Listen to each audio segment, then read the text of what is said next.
Today we have Jason Cadieux with us. Hello, Jason. Hello. What are you going to do, Jason? What's your speech going to be? I play Sam Bick in Assassins, and I'm going to do his first monologue. Excellent. Let's just dive in, and I'm going to ask 4 questions. I'll ask one of them at the end of each unit of speech. So pause as soon as you've said something. Okay. Hello, Mr. Bernstein. Okay, what else could you have called him? Lenny. Carry on. How are you doing? When did you think of that? Just now. Mm-hmm. Go back and say it like you have just thought of it then. Okay. Hello. Hello, Mr. Bernstein. Lenny. How you doing? My name is Sam Bick. Is that a good thing? No.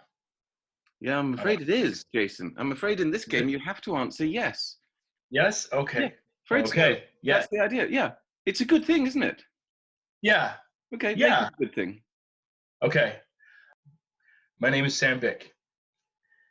We've never met. When did you think of that? Just now? Yeah, you've always known it, but Yeah. that's not the same thing as something occurring to you.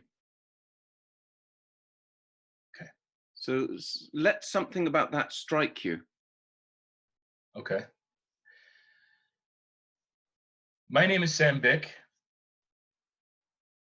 We've never met.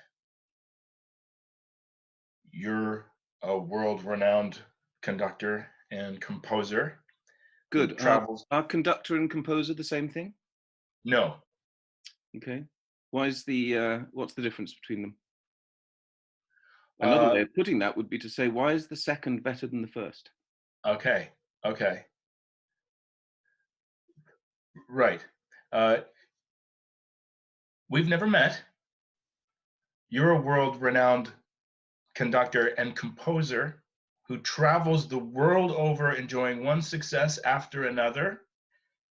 And I'm an out-of-work tire salesman. So I guess that's not surprising. Good. So is it a good thing that you're an out-of-work tire salesman? No, but yes. Yeah, exactly.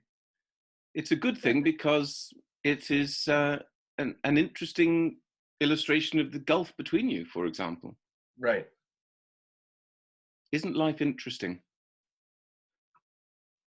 That it can take 2 people like you and me, Lenny, and one of us is so high and one of us is so insignificant. So when I say, is it a good thing? I don't necessarily mean, are we glad like Pollyanna? I just mean, at the very least, is it a good thing to say? But also, what is good about it? There is always something good about naming the situation, even if the situation is terrible. Good. So just go back on that section. Okay. And just bear in mind those questions as you do it. Don't over-egg it, of course. There's always the temptation to say you're a conductor and a composer. But have in mind that there is a reason why you add and composer, that if you didn't need to, you wouldn't. Right. Okay. Okay. Hello, Mr. Bernstein. Lenny, how you doing? My name is Sam Bick. We've never met. You're a world-renowned composer and conductor, and I'm an out-of-work tire salesman, so I guess that's not surprising. But I hope you will take a few minutes out of your busy schedule to listen to this tape, which you've just opened in the mail.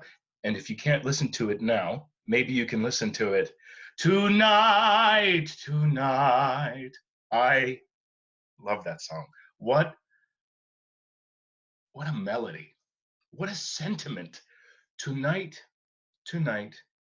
I'll meet my love tonight. Nice. Nice. Hold it there. It's such a strange little speech, isn't it?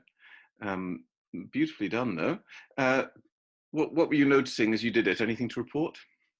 I noticed an awareness of trying to choose the best words, the best thoughts to